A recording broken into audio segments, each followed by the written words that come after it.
Hello বন্ধুরা, তো দেখো আজকে আমার ছেলে বার্থডে। তো বার্থডেতে প্রতিবারেই আমি অনেক কিছু রান্না করি, এবারও একটু শরীরটা ঠিক নেই। তো কী কী রান্না করেছি দেখাচ্ছি। এখানে দেখো মাটন, পটল আলু পনিরের দিয়ে তরকারি। এখানে করেছি পায়েস, এখানে করেছি 5 রকম ভাজা, আর এখানে আছে বড়ি দিয়ে শাক ভাজা, এখানে আছে স্যালাড।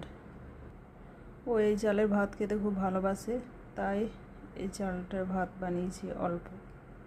এখানে আমি সব রেডি করে নিয়েছি। ও টিউশন পড়তে গেছে, আসলে দিয়ে দেব।